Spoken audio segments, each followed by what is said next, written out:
everybody, welcome back to Reach and Reverie. On today's video, we are going to discuss how to prune your pepper plants. Pruning your pepper plants can be very beneficial in that you can increase the sturdiness, overall well-being of your plants, as well as increase the yield or the amount of peppers that your pepper plant can produce in a season. Just to be clear, if you do absolutely nothing with your pepper plants, that is okay. You may grow a pepper plant from start to finish, from a seed all the way through its final harvest without pruning it at all, and you're still gonna get peppers. But my video today is about how you can increase the yield on your pepper plant and how you can create sturdier plants to set yourself up for the most success this next gardening season. Last year, I didn't prune my pepper plants at all, and I did get a pretty bountiful harvest. However, I had really tall, lanky plants, and they were blowing in the wind, easily cracking their branches. Where I live out in the Chihuahuan Desert of far western Texas, we regularly get high winds. We are constantly under a high wind advisory. Sometimes it's something like a gentle breeze at 25 miles an hour. Other times we're getting 65-mile-an-hour winds and hail. So what are you gonna do if you don't prune your pepper plants?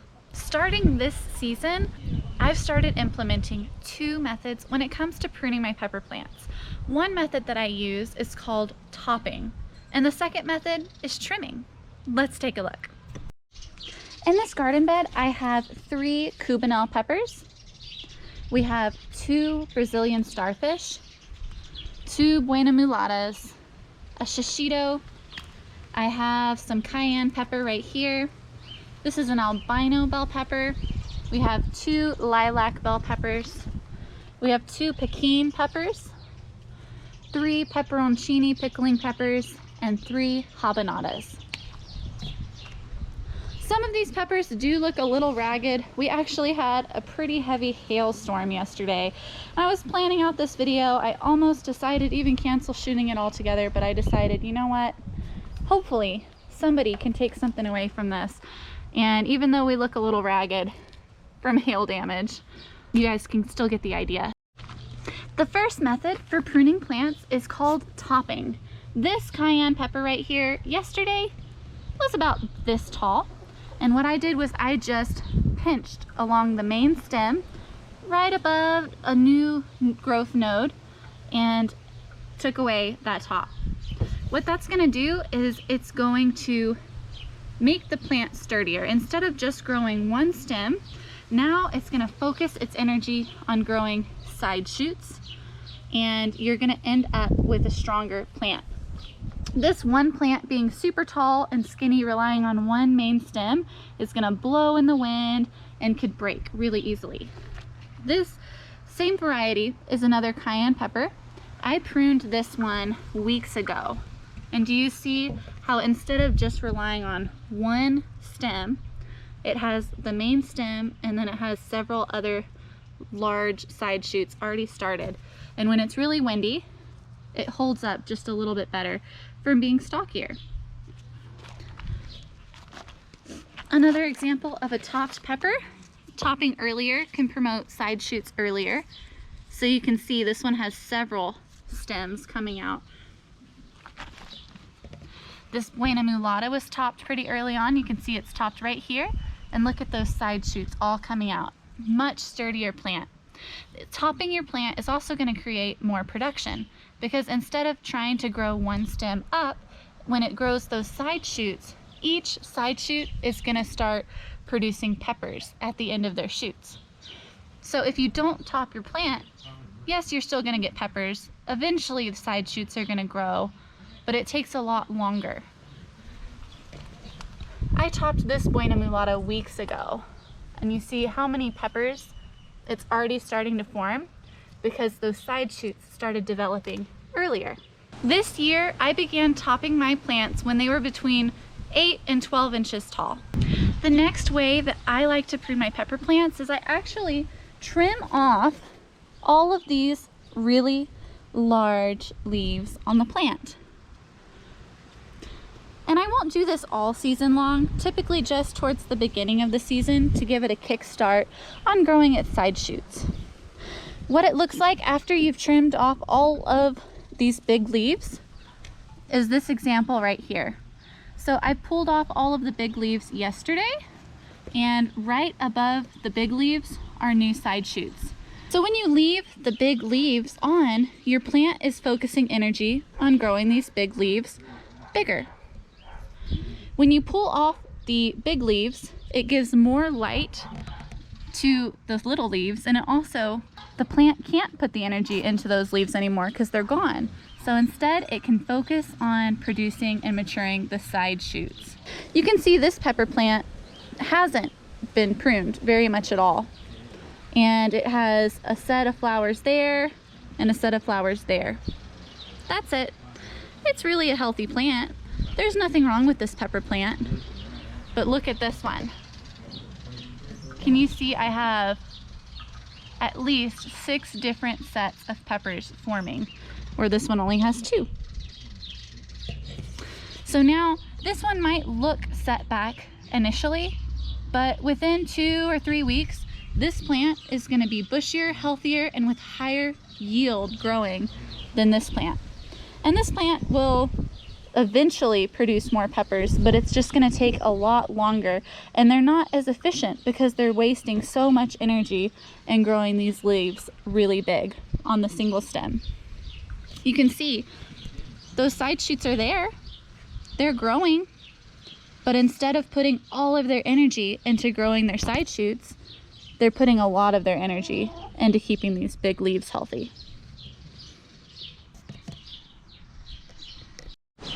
So I've shown you what topping looks like, and I've shown you what trimming looks like, but what does the plant look like a couple weeks down the road? What does this look like in action? So I just topped a plant, I just trimmed a plant. Let me take you to my pepperoncinis. These I have topped early on, and I've been pruning their big leaves several weeks earlier so that these could get a head start on what it would look like after you've trimmed it and let it recover. You can see the plant is very, very sturdy, has really strong bushy support, and the side shoots are getting quite mature. You can see every end of a side shoot has a bundle of little flowers, has some flower buds forming. So this plant is going to be very productive. It's going to be sturdy. This plant's going to be able to stand up to the wind that we get. We had a hailstorm, and because all of the leaves are rather small, there's very minimal damage. Overall, very, very healthy. And you can see all of my pepperoncinis are going to be very productive. The one that I topped but I didn't trim, it's sturdy, but it's not productive. So I think in a perfect world of growing peppers, the best way to do it is a combination of topping and trimming your plants. Look at how bushy and stable and productive these are going to be. Let me show you just a closer look at what I mean when I say I trim the larger leaves. Which leaves are the big leaves? Which leaves are you letting grow? Let's take a look. So this plant is a pretty good example because we have very dramatic large leaves and we have pretty obvious new growth. But not all plants are going to be as easy to look at.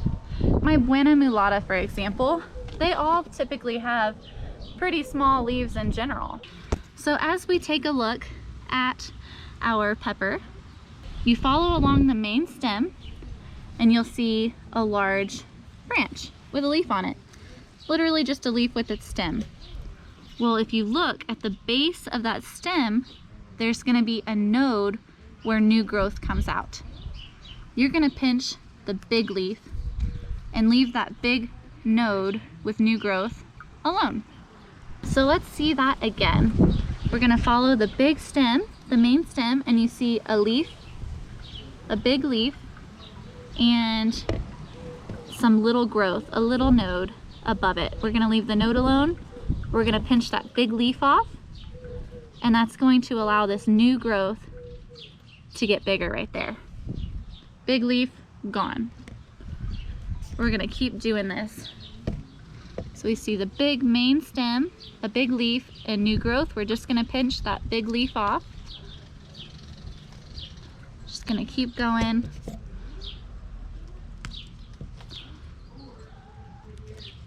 Being very careful not to pinch off the nodes with the new growth. You want the new growth to grow.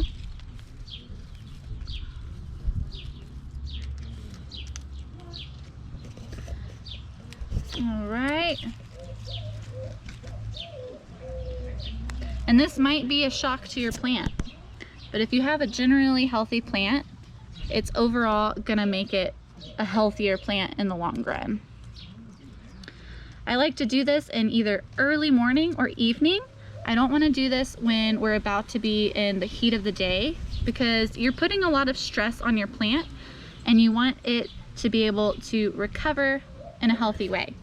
So right now, look, I almost got like a salad amount right here. It looks like spinach, right?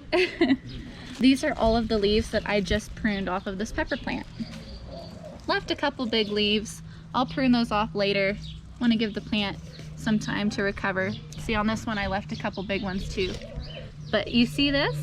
We just had a huge leafy plant and now we have a trimmed plant. You could see where I topped the plant early on. It's starting to split into two big supports. And all of these new little nodes right here are gonna grow. And each of these nodes is gonna produce flowers and peppers, fruit. So we are maximizing production. I'll keep you guys updated with next garden tour. You will just stay tuned and we'll see how bushier and how healthier this pepper plant is next week. For those of you who've stuck around this long, I have one more bonus tip for you. Do not overwater your peppers. Peppers are a lot hardier than you give them credit for, and when you overwater your plants, they will start having curling leaves and they'll end up becoming more stunted. If your plant needs water, it'll start drooping, or another way that I check is I will stick my finger into the soil up to this knuckle. If it's wet, they don't need to be watered. You see that? These plants don't need to be watered. Now, out here, we have had a very rainy season. I have not watered my pepper plants in a couple of weeks because we have just been getting rain every single day. And what it looks like when you overwater your pepper plants is they start to develop what's called leaf curl.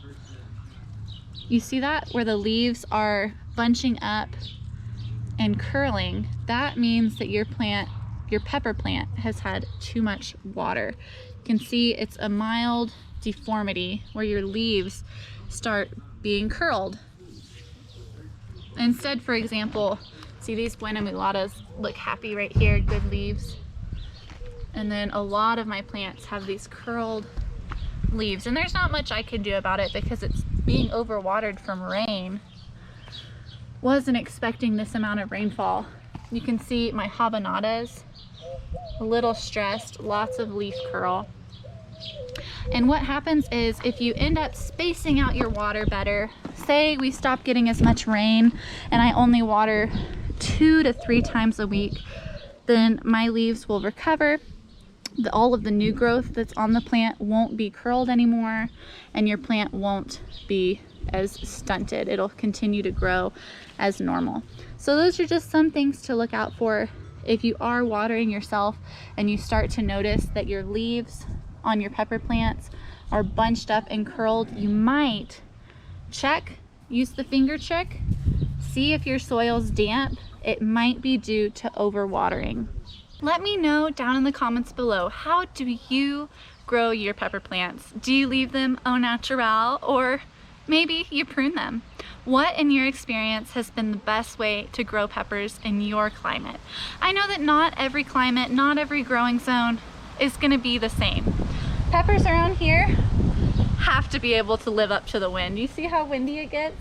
Right now it's just a gentle breeze, but there are some days where they are like blowing over, and we really need strong plants out here. And I'm not gonna lie, I want my peppers to be productive, so I'm always looking for better ways to improve and grow and gardening experience. Well, thank you so much for hanging out with me today, guys. If you enjoyed this video, please don't forget, give it a thumbs up, subscribe to our channel to see more videos just like this. All right, happy gardening. Have a great day, guys.